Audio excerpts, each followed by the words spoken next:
የእንግሊዙ ሻምፒዮን አርሰናል አለቆች በክረምቱ የተጫዋቾች ዝውውር ፍጥነት ላይ አስቸኳይ ስብሰባ ማድረጋቸውን ለክለቡ ቅርበት አላቸው የተባሉ ጋዜጦች አስነብበዋል።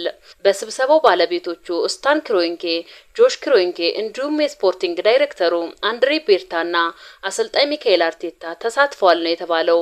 የዚህ አስቸኳይ ስብሰባ ዋና ዓላማ ደግሞ ክለቡ በዘንድሮ የክረምቱ የተጫዋቾች የዝውውር መስኮት በተለይ በፊት መስመርና በአማካይ ስፍራ ላይ ቀደም ሲል ኮከብ እግር ኳሰኞችን አስፈርማለሁ በሚል የያዘውን እቅድ ባጠረ ጊዜ ማጠናቀቅ ይገባል የሚለው ላይ ጥብቅ ማሳሰቢያ ለመስጠት መሆኑን የመረጃ ምንጮቹ ጠቁመዋል። በእርግጥ የሰሜን ለንደኑ ክለብ ባለፉት ሳምንታት ከአስቶን ቪላ፣ ከኒውካስትል፣ ከቦርንማውስ፣ ከፒኤስጂ፣ ከአትሌቲኮ ማድሪድ፣ ከሪያል ሶሲዳድ እንዲሁም ከሌላ ክለቦች ይሆኑኛል ያላቸውን የፊት አማካይና የኋላ መስመር ተጫዋቾች ጋር የተለያየ ደረጃ ያለው ንግግር አድርጓል ተብሏል። በአሁኑ ያለቆቹ ስብሰባም እስካሁን የተለያዩና ንግግር የተጀመረባቸው ተጫዋች ጉዳይ ቀርቧል። በስብሰባውም ከብዛት ይልቅ ጥራት ላይ ትኩረት መደረግ እንዳለበት ተመክሮበታል። በተለይ የሚካኤል አርቴታ ቀልብ አርፎበታል የተባለው የአስቶን ቪላው እንግሊዛዊ ጥበበኛ ሞርጋን ሮጀርስ ዝውውር ሊቀር የማይገባው ተብሎ የተቀመጠ ስለመሆኑ ተሰምቷል።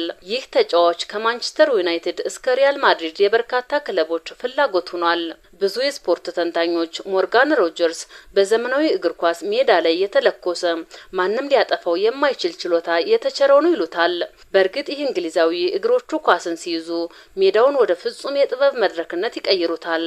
ይህ ችሎታውም እሱ ተራ ተጫዋች አለመሆኑን ያሳያል። ሮጀርስ በተከላካዮች መካከል ሰንጥቆ ወደፊት ሲያልፍ ማዕበልን እንደሚያቋርጥ የጦር መርከብ የማይገታ ሲያጠቃ ደግሞ እንደ ነብር ተወርዋሪና ጨካኝ የሆነ የዘመናችን እግር ኳሰኛ ነው። የአርሰናል አሰልጣኝ ሚካኤል አርቴታ ሰፍ ብሎ የሚፈልገውም ለዚህ ነው። አንዳንዶቹ የሮጀርስን ብቃት ልዩ የሚያደርገው በሰውነቱ ውስጥ የተገነባው አስገራሚ የኃይልና የረቀቀ ጥበብ ጥምረት ነው በሚል ይገልጹታል። በፈርጣማ ቁመናው የተጋጣሚ ተከላካዮችን እንደ ማዕበል እያናወጠ ሜዳውን በአንድ የማጠብ አቅም አለው። እግሮቹ ላይ ያለው የኳስ ቁጥጥር ክህሎት እጅግ አስደናቂ ከመሆኑ የተነሳ ኳሷ ከእግሩ ጋር በስውር ክር የተሳሰረች ያህል ከአካሉ አትለይም ሲሉም ብዙ ባለሙያዎች ያደንቁታል። ይህ ተጫዋች አሁን ላይ እስከ 100 ሚሊዮን ፓውንድ ያወጣል ተብሎ ይገመታል። አስቶን ቪላም ከተጫዋቹ ዝውውር ቢያንስ 85 ሚሊዮን ፓውንድ ይፈልጋል ነው የሚባለው። 100 ሚሊዮን የሚያቀርብ ከተገኘም አይጠላም። በዚህ ገበያ ላይ ታዲያ ጥራት ላይ እናተኩር ያሉት የአርሰናል አሰልጣኝ የሮጀርስን ዝውውር መጨረስ ቀዳሚ ግባቸው መሆኑን የሚጠቁሙ መረጃዎች አሉ። ገና 23 ዓመቱ ላይ የሚገኘው ሞርጋን ሮጀርስ ወደ አርሰናል ካቀና የክለቡ የረጅም ጊዜ ፕሮጀክት አካል ይሆናል።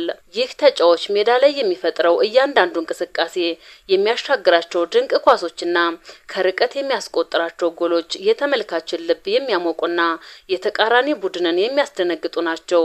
ሮጀርስ ሲጫወት ማየት እግር ኳስን ሳይሆን በሜዳ ላይ የሚሳል ህያው የጥበብ ስራን የመታዘብ ያህል ነው የሚባለው ለዚህ ነው።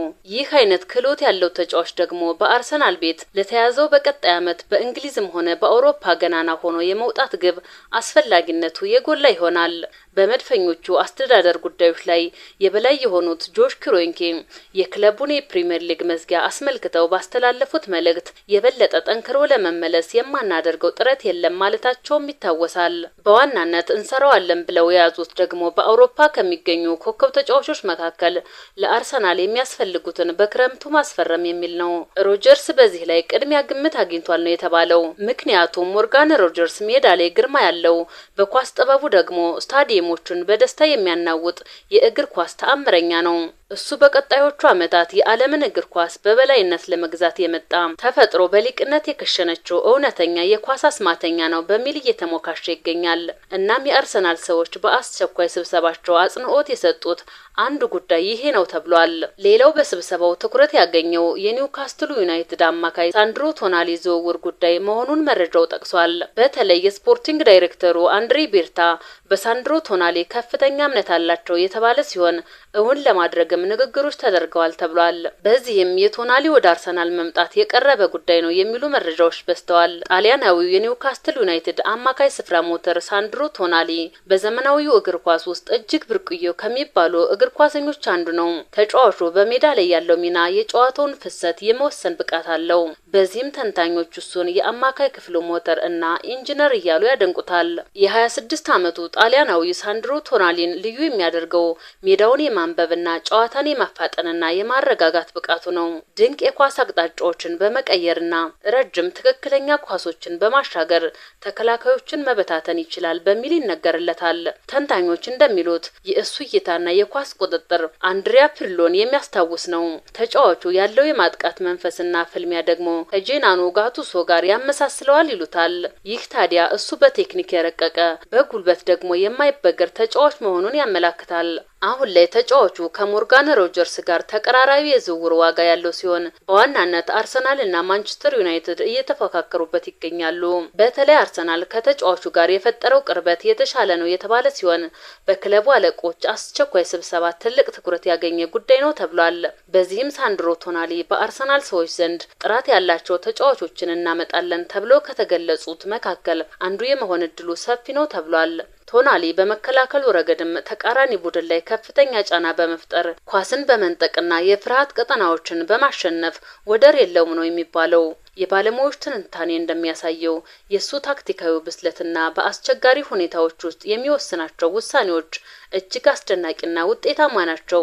ሜዳ ላይ ያለው የአመራርነት ጥበብና የማይደክም ጉልበቱም ለሚሰለፍለት ቡድን የጀርባ አጥንት ያደርገዋል ይሉታል። ታዲያ የሀገሩ ሰው የዝውውሩ ዝምተኛ ገዳይ የሚባለው አንድሪ ቤርታ ወደ ኤምሬትስ ያመጣዋል የሚሉ አዝማሚዎች በስተዋል።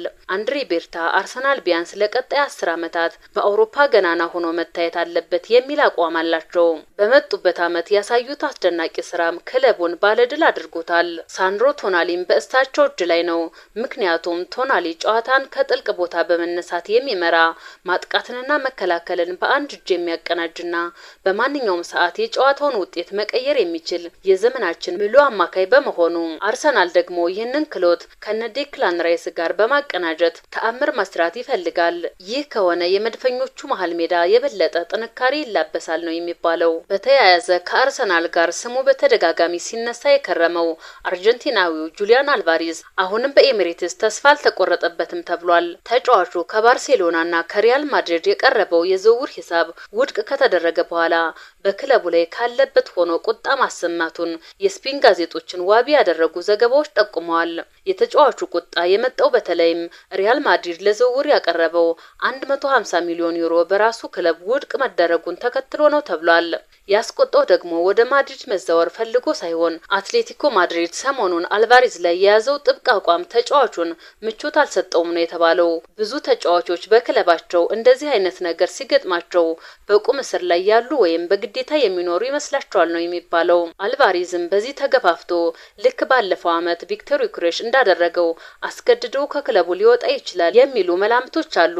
ይህ ከሆነ ደግሞ በተለይም ከስፔን ከወጣ በሚካኤል አርቴታ ተወዳጅነት ባገኘበት አርሰናል ቤት ሊገባ ይችላል። ይህ መላምት ግን የመሆን እድሉ የጠበበ ይመስላል።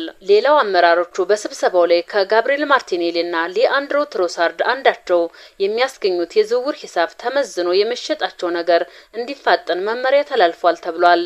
ሁለቱም ተጫዋቾች በአውሮፓ ትላልቅ ክለቦች እየተፈለጉ ነው። ከገንዘብ አኳያ ማርቲኔሊ እስከ 45 ሚሊዮን ፓውንድ እንዲያስገባ ይጠበቃል።